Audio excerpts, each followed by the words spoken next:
Hey, hey, hey, we're back. We're black. Wait, actually, this is the BAQA, the BAQA, what you say, the BAQA with Tiffany, the BAQA ain't no man day. The BAQA is just May, okay? Hey, I am back in the stew. Mandy's not here today, but that's okay. I got you. We're going to do a little BAQA. That's when I or myself and Mandy and I answer your questions about business, personal finance, career, to the best of our black and brown ability, that you're going to take with the smallest grain of salt because you do not pay us to, so we're not your attorney. We're not your doctor. We're not your mama, but we are your favorite cutie pie internet cousins answering financial questions. Okay, so let's start with some questions. If you have questions, you can go to brownambitionpodcast.com. There's like a contact us button or whatever there. You can ask a question there. You can slide into the DMs on Instagram, Brown Ambition Podcast, Twitter, the BA Podcast, brownambitionpodcast@gmail.com. You can email us, ask your questions. All right, so let's start with dun, dun, dun, dun, dun, dun, dun. Okay, let me see. Who's this? Oh, hold up. It looks like we have two dudes in the stew today. Okay, so we're going to start with Rob. Hey, Rob. Rob says, hey, ladies, I'm a fan of you both by way of my sister who encouraged me to listen to your podcast. Shout out to Robin. Oh, okay, I see what your parents did there, Robin. I love it. I thoroughly enjoyed the topics and I have learned a lot so far. We love that. I had a serious question pertaining to debt management. I'm currently 28 and I work for the financial industry and I'm making good money. However, I have a ton of debt due to poor decisions and being taken advantage of by family. Oh, wow. Okay. This debt has been lingering for years, and recently my wages were garnished. Okay. I can't afford that at the moment, in addition to repayment of my student loans beginning in October. Because y'all know, the GOP done told the president, we got to stop paying. Okay. The student loans that he paused, those payments that he paused. He says, I'm actively seeking an attorney to explore options to stop garnishment and how to manage, eliminate other existing debts. I saw something pertaining to bankruptcy and it looks like it may be extremely helpful, but I'm horrified at how it could potentially affect my credit, especially while I'm working in the industry that pays attention to that when it comes to promoting. Do you guys have any knowledge about bankruptcies or any other alternatives to debt management when it's gotten pretty bad? Thanks, Rob. Well, Rob, first I want to say, I'm so sorry that you've been, taken advantage of by some family. Good on you for acknowledging that, sometimes you make mistakes and we're here as a result of that. And those things happen because I have been there, done that, literally wrote the book about it. Okay. So I just want to acknowledge that first and foremost. And I would say, I want you to be very clear. When you file for bankruptcy, it's not easy. Okay. It's not as easy as it used to be. Because when you, because there are like two ways that you can file for bankruptcy, Chapter 7 and Chapter 13. So bankruptcy, as we know, it gives you the opportunity to pay down a portion of your debts over time or have some of them eliminated entirely, right? So either way, when you declare bankruptcy, it grants what's called an automatic stay, which basically means a block on your debts to keep creditors from trying to collect. They can't deduct money from your bank account. They can't garnish your wages. They can't go after other assets, potentially. And so you'll have time to work with the courts and your creditors to determine what the next steps look like. That's what happens when you declare bankruptcy. Right. And so the two main types of like as an individual are Chapter 7 and Chapter 13. So Chapter 7 bankruptcy is what they often, like when you think about filing for bankruptcy, they sometimes will call it liquidation bankruptcy, because in order to file for Chapter 7, you're going to likely need to sell off some of your assets. So that way you can pay back some of the people. So let's just say you had a house and a car and you had jewelry and they would leave you with something because they know you have to live, but they would say, basically, you belong to me now. I'm the captain now. So Chapter 7 can be very aggressive. So it depends on what state that you're in. It's going to determine like what assets, like your retirement account. Maybe, like I said, I know I mentioned your house and your car, but some of them are exempt from liquidation depending on your state. So you would check with an attorney depending on your state to find out what you'd be allowed to keep if you were considering Chapter 7. Chapter 13, you don't actually need to worry about selling off any of your property. Instead, your debt would be reorganized so you can pay them off partially or in full for the next 3 to 5 years. So the thing is, the benefit of Chapter 7, if there is a benefit, is that if you are willing to liquidate whatever up to whatever the state allows, those debts that you owe, you no longer owe. Chapter 13 is you won't not owe. It will just reorganize in a way to set you up to pay off, in the next 3 to 5 years. So, but keep in mind, if you don't pay, like if you don't align with the payment plan, they can come after your other stuff, like if with Chapter 13. Okay. Now, the issue to your point, Rob, is if your credit is going to be, for the most part, severely affected. If you, especially, chapter 7, and so it's going to stay on your credit report for up to 10 years. And so Chapter 13, although it will affect your credit like as well, it's viewed a little bit more favorably because you're still paying off at least some of your debts versus just getting them like wiped away. But bankruptcy still stays on your credit for a very long time. And now here is the thing. Bankruptcies are publicly filed. They're considered public record.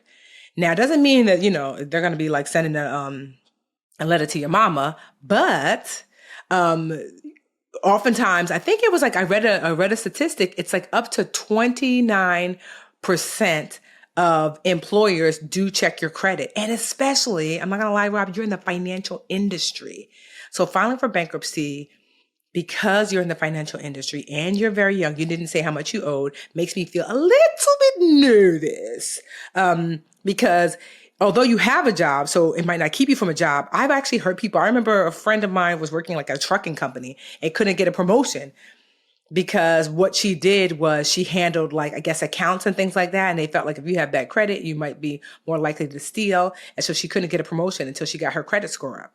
I had another friend who, really my mentee, she just graduated law school, and they let her know because she had an internship, until you get your credit score up, we can't hire you as an attorney.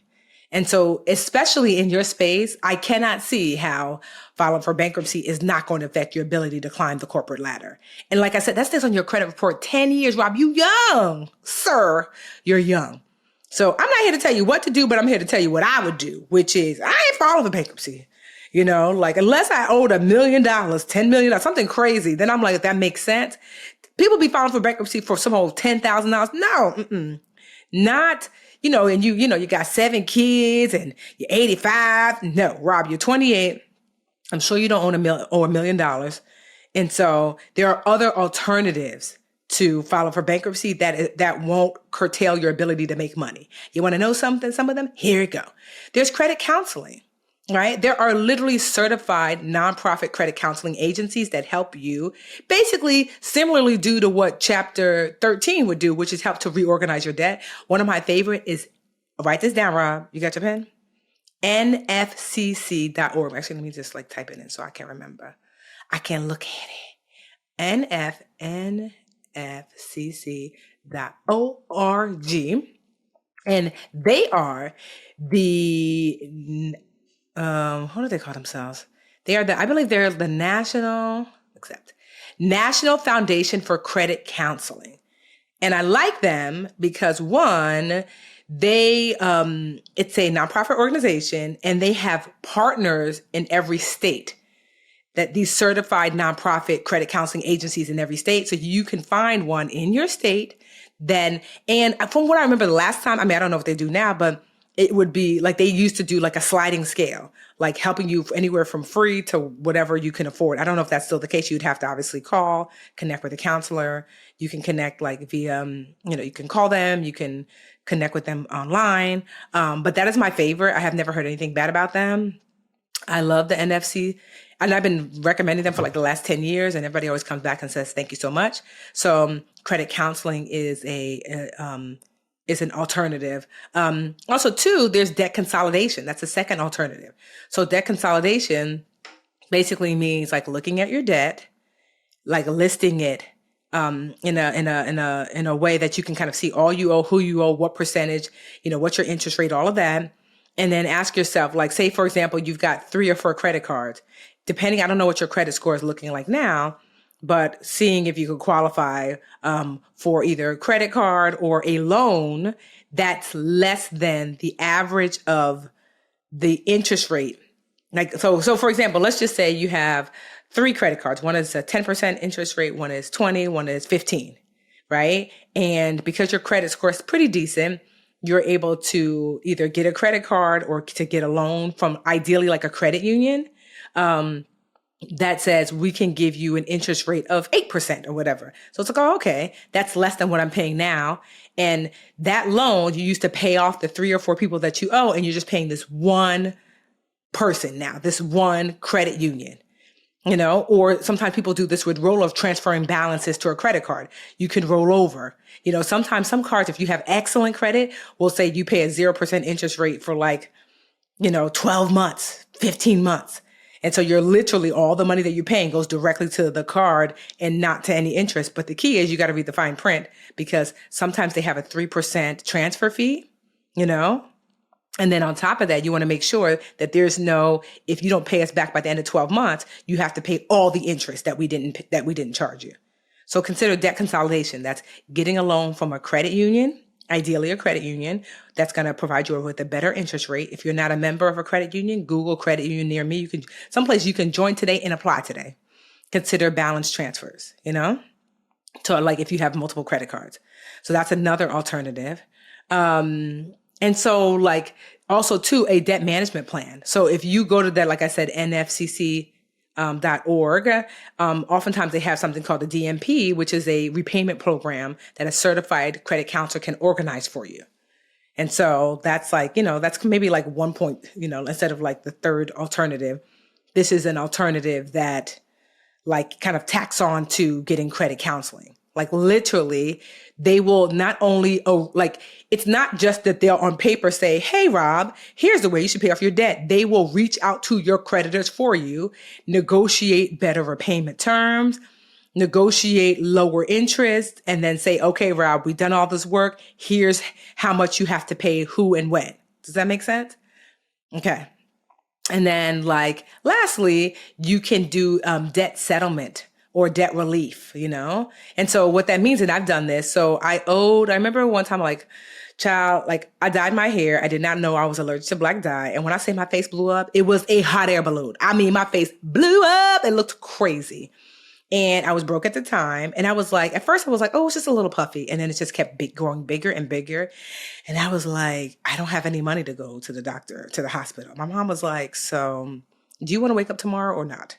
And so I went to the hospital. Child, they gave me the equivalent of a Benadryl in a drip. I was so mad. $800 later, I was like, dang, I don't have $800. So I just ignored them. And they were calling and sending letters. I just ignored it because I was scared. It was like maybe 15 years ago. And then my sister, who worked in the medical field, was like, girl, you can negotiate for less. What do you have? I was like, I don't know. I have like $300, $400. And so I called the hospital back and was like, I don't have $800. I have $300. And they were like, okay. They were able to offer me a settlement for less money because I said I had this in lump sum. And so you can actually negotiate with your creditors and say, I don't have this, but this is what I can do. The more that you can pay in a lump sum, the more likely they are to say yes. No one wants to hear, I don't have 10,000, but I can pay you 2,000 over the next 2 years. No, they want to hear, I don't have 10,000, but I can pay you 2,000 today. Does that make sense? So you can reach out and look. And now that is going to affect your credit score a little bit, but it won't, not like bankruptcy. Okay. So let's recap some alternatives. Okay. Credit counseling, nfcc.org. Debt consolidation, that's either via balance transfer credit card or a consolidation loan from like your favorite neighborhood credit union. A debt management plan. This is not just a plan on paper, but a plan that a credit counselor will help to negotiate with your creditors on your behalf. And then like on the last but not least, because it's still going to affect your credit score negatively, but debt settlement, like settling or, asking for debt relief. Okay. I hope that was helpful or whatever. Yeah, because I know, these things happen and, we're not here to beat anybody up. We're just here to offer solutions. Like I said, Brown Ambition typically, because, me and Mandy are two hey ladies. That's usually our audience, but I don't know. The guys are representing today. We answered Rob's question and now we have a question from Todd. I don't know if that's your real name, but that's what you put in the email. So, child, that's your business. Todd is a listener, so let's see what Todd has to say. Hi, Tiffany and Mandy. My name is Todd. I just wanted to start off by saying I love the show. I'm also a Black man who enjoys listening. Yes, Todd, we love a Black man over here. Okay. I listen to the audio experience all the time and I'm a huge fan. My question is about whole life insurance.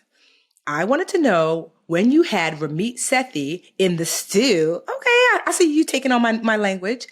He briefly touched on whole life insurance, and it sounded like he was against it. Likely he was, because all of us with sense are, but we'll talk. We'll continue. But he didn't finish the point he was trying to make about life insurance, so I didn't want to assume anything. I was wondering if you guys can continue that discussion. Well, probably not with Ramit, but I can continue the discussion. We'd love to hear his thoughts, and of course, your thoughts on whole life insurance or life insurance in general, as I hear a lot of people say that it's a wealth-building tool. Ooh, Todd. Don't make me hot up in here. So one, I can almost guarantee you 100,000% that Ramit was saying whole life is whole trash because, and I've just heard him say that. And quite honestly, us in the financial space who believe in what's fair for y'all, that's what we say. So I actually have a whole chapter in my book, Get Good with Money, about life insurance. So there are two types there's two basic types of life insurance, right? There is term. And term life insurance is issued for a specific number of years, like for a specific time frame, right? And you pay a premium monthly, like so you might pay like, I don't know, for 20 years or whatever, and then you get a payout, a death benefit that's guaranteed to your beneficiaries if you die between that time frame. That's why it's called term. But what I really want you to understand that term life insurance is like regular insurance, meaning think about when you have insurance for your car. It is term, right? Because typically people get insurance for a car. It's annual and you renew annually. Like you might pay monthly, but it's like, this is only good for this year. And every year they reassess and you pay, right? So even though they make this big differentiate, like, oh, what's term? No. I just want you to think of every other insurance in your life. Health insurance, dental insurance, pet insurance, homeowners insurance, car insurance. It's basically term. And the way is the same way it works with these other insurances. If something happens and you are fully paid up within the term, then a payment is paid out. The reason why people get all freaked out is because the thing that has to happen for life insurance is for you to pass away. Don't nobody want to talk about that. But here we're talking about it. But like in cars, right? Like it's like the other day, literally just yesterday, somebody hit my sister's car. It was parked. And some kid was driving, a B got in his car, he got spooked and he hit her car. He was honest, his insurance is taking care of it, yada, yada, yada. But essentially, she has insurance, he has insurance, she's going to go through his insurance, they're going to pay because he has insurance for the year that he pays for likely monthly or quarterly or whatever. I like to pay my insurance up for the year, but you have up to pay it monthly and it lasts for the year, period. That's term. It is very familiar insurance. It's the way insurance works in every other area of our life. But when it comes to life insurance, these tricky little insurance companies have figured out how to get you all freaked out by also offering what's called permanent life insurance. And so oftentimes permanent life insurance is called universal or whole life. Whole life being this is what you mentioned, but what you're really talking about is permanent. And it's not for a year. You pay it indefinitely until you're no longer here. Now, the issue or the difference between term and whole life is that one, once the term is up, unless you renew it or whatever, that's it. And people say, wee, I didn't die in 30 years. I just wasted my money. Which to that I say, when you didn't get into car insurance this year, did you waste your money? When my house didn't burn down, did you waste your money? When my dog is still alive, did you waste your money on pet insurance? When I still have my teeth, did you waste your money on dental insurance? Like, come on now. That's how insurance works. It is there to protect you in case, but we don't say it wasn't worth the money because I didn't have the incident. But with life insurance, insurance companies have gotten very good, especially insurance brokers who sell it, have gotten very good at making you feel bad for not dying. Can you imagine? Child, so what happens if you're alive in 30 years? You done wasted your money, child. Are you crazy? I want to be here in 30 years. But so they push this whole life. Now, the problem with whole life is that the expense is not just that much more. I want you to think about what happens when you fly. So I just came back from Europe. I went to London, Paris, and I went to the Amalfi Coast. And I flew business class, which is first class. And I use points because, child, ain't nobody paying out of pocket. But when I looked at the price, if I was going to fly economy, I don't even know. Let's just say economy, I don't know, I'm just making it up, to London is $800. Business class to London is say $4,000. I'm just making it up, right? That the difference is not like $800 for economy, $1,600 for business class. No. They make the difference astronomical. So that way, because if it was just double, then everybody would just be like, I'll just figure out how to fly business. Business is way more comfortable. It's similar to term and whole life. That term, I'll give you an example. I am 40, I'm about to be 44 this year. For a 40-year-old healthy woman who does not smoke, for a 30-year policy, last time I checked, it was like, if I wanted a 30-year term insurance plan, life insurance plan, I think it was like $40 a month. That's how much it would cost a 40-year-old woman who doesn't smoke to get a 30-year plan. $40 a month for $1 million plan. Sorry for clarity. So if something happens to this 40-year-old woman in the next 30 years, by the time she's 70, if she's not here anymore, her family will get $1 million. That same woman who wants to get $1 million policy in a permanent whole life or universal, whatever, those are just like the same as calling it permanent. It's about $740. So it's not even comparable. So it's like, what do I get for paying an extra $700? A headache is what you get. People will say, well, you get it for life. For life. The purpose of life insurance is not so you can get it for life. The purpose really of life insurance is to protect your dependents for when you can no longer be there for them financially. Now, so meaning 30 years should be enough, because if you have a child and if you get life insurance for them or you get life insurance for yourself the year they're born, and it's 30 years, by the time they're 30, the assumption is this child can go on and take care of themselves. You see what I mean? So, unless you have like a special needs child that's going to need looking after for life, then you can talk differently with your financial advisor about maybe whole life might be a choice. But really, for most people, term is fine. And the difference, that $700 difference, is going to make a difference in lifestyle. It's going to make a difference in your ability to invest. It's going to make a difference in your ability to purchase like a home and pay for college. That $700, them insurance agents be just giggling all the way to the bank, honey. Because they know that it's so much money in their pocket. So I actually have in the book, Get Good with Money. So if you actually have my book, Get Good with Money, I want you to go ahead on and over and mosey on over to page 248 in the physical book. And I have here, if an insurance broker says permanent life insurance acts as a tax deferral because you put money in and you can essentially take out a tax-free loan for the amount. And what I say is, child, what you need to know that while that's true, it doesn't mean it's the best way for you to get a tax deferral. Make sure you're already taking advantage of pre-tax deferral accounts like your 401k or an IRA. A permanent life insurance policy is not the only tax planning strategy. And honestly, it's not even the best. And it's the most expensive. So you can pay $700 to save what? $10 in taxes? It doesn't make sense, because they'll tell you, it's a tax deferral strategy, but there are other strategies that are way better and less expensive. Another one, if the insurance broker says it's building value because it has cash value, what you need to know is that there are better ways. This is their number one way. They tell you it builds cash value. There are better ways to build your wealth. Do some quick math. What's the difference between what you would pay for term per year versus the permanent policy with the same death benefit, right? The same payout amount. What would that cost you? The difference of amount, if you put that into the stock market, that would be more than the cash value. So if I put, let's do some math. I'm about to pull out, let me pull out my phone because, child, because the people be getting me hot when they be talking about whole life. $700, child, times 12 months equals $8,400. That's the difference in that term policy I mentioned for a 40-year-old black woman, a 40-year-old woman, and, for term, $1 million policy term versus whole, $8,400.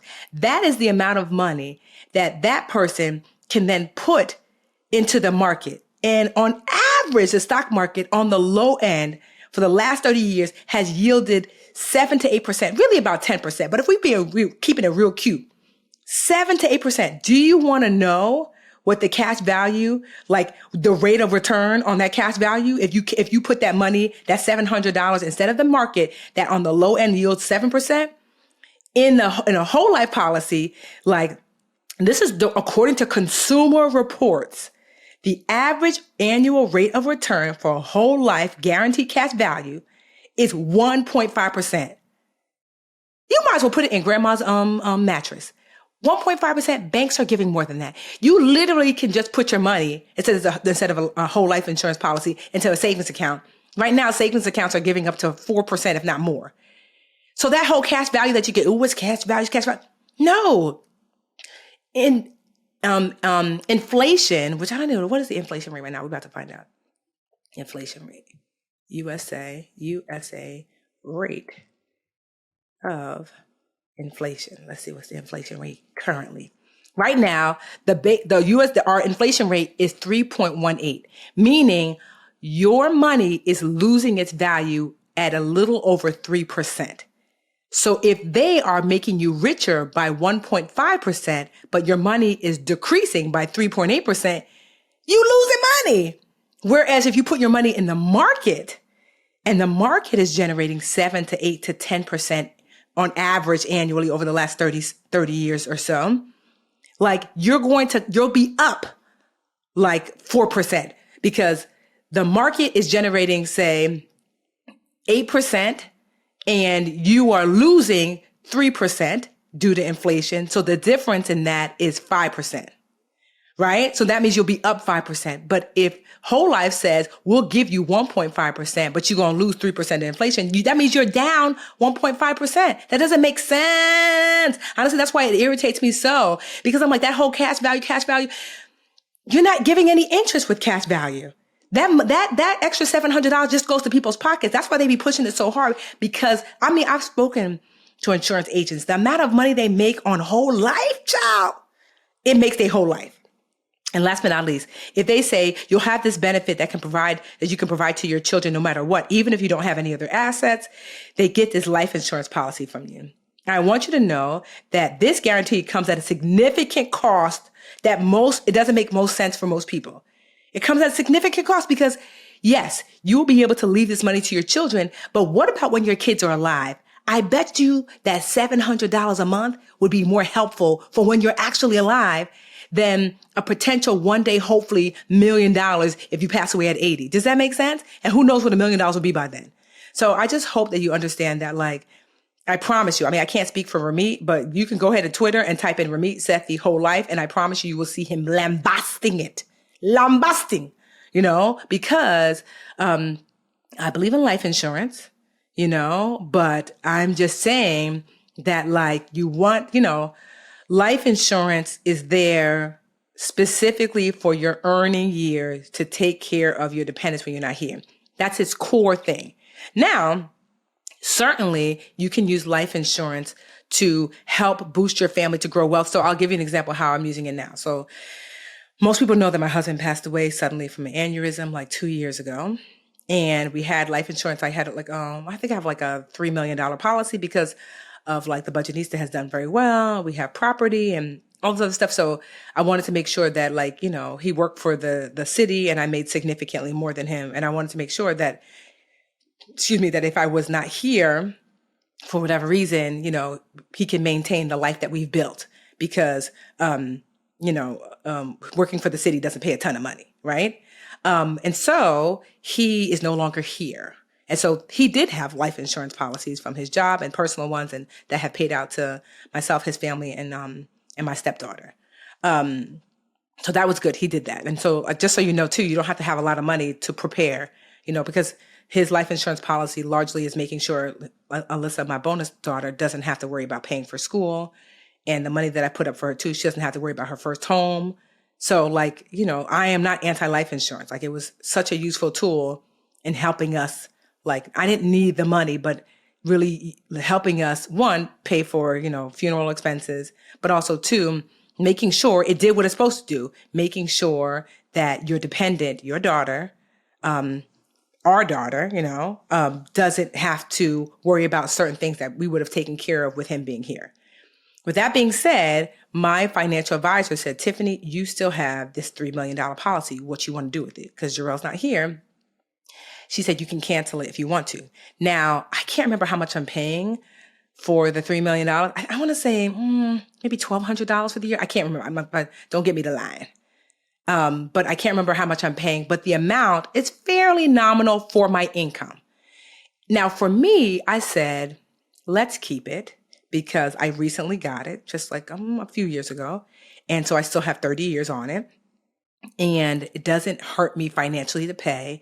And it can be used as a tool for my family. So when I'm not here, to set them up for wealth. So if that's what you mean, yes, it is possible to use that as a tool, but I don't pass that 30 years. If I'm still here, then it's gone. It's fine. It's gone. So what I'm doing with the policies that I still have, I have 2, I believe, is that I have a trust that I created. The trust is the beneficiary to the life insurance policy. So it will go into the trust if something happens to me. And then I have the trust set up where the beneficiaries, my mom, my dad, if they're still here, my sisters, and my stepdaughter, Alyssa, that along with the other assets, my businesses, money, blah, blah, blah, all of that literally goes into the trust, and the trust knows what to do. It knows what to leave Alyssa, what to leave my parents if they're still here, and whatever's left over gets split evenly between my sisters. I have 4 sisters. So I say all that to say that yes, life insurance can certainly be used in that way once it covers what it's supposed to cover, which is my dependents who depend on me within this 30 years, 20, 10, whatever years. And then beyond that, if it doesn't harm you financially, certainly you can think about keeping it on like I'm keeping it on. But I hope that makes sense. Yes. So I'm not here to tell you what to do, but I'm here to tell you, child, whole life is a whole mistake. And if you are a broker, go someplace else, please, because I know you're gonna be like, oh, Tiffany, I block. Y'all be writing, sometimes you be writing a whole soliloquy. I said, poor Tink Tink, because the moment I read any sort of like blah, now if you have some constructive things, certainly, because I don't get everything right. But here's the thing, this part of the book, one thing when I wrote Get Good with Money, I made sure the parts where I am not the expert in, I am not an insurance expert, but you know what I did? I literally hired an insurance expert to interview for this component to go through all parts of life insurance and why and the ins and outs, because I didn't want to just be talking. And so when you come at me, I'm just saying, like, this is not just like what I pull from the air. No. I interviewed actually a number of people, but one expert in particular. Like, why? What is the difference? Why isn't that better? Why shouldn't people get whole like that? And so just know that this is like a certified financial planner who I tapped into for this section of the book. Each section of the book has its own expert. The parts that's not my expertise. I don't have schooling in or whatever certificates in. Just so you know, come for your mama, not me. Okay. All right. So I hope that's helpful. Yeah. Okay. Todd and Rob, we had a good time, if not a long time. All right. So if you want your questions to be answered on the Brown and Bishop podcast, brownandbishoppodcast@gmail.com. The BA podcast on Twitter, Brown and Bishop podcast on IG. BarnaBishopPodcast.com. Just contact us there and get your questions answered. Until next time, goodbye, farewell, adieu, adieu, to you and you and you, goodbye. Name that tune. Tweet it to me. The Budgetista. Bye. Hey, BA fam, we're on YouTube. Woohoo! Thank you so much for watching. Please like this video and subscribe to the channel. And while you're at it, why don't you go over to that little bell icon and just tap that for us. Show the BA fam how much you love us. And that way you'll also get notifications when new videos drop. Also, share the channel with a friend. We're always like, tell a friend, tell a friend, tell a friend. And thank y'all so much again for all the support.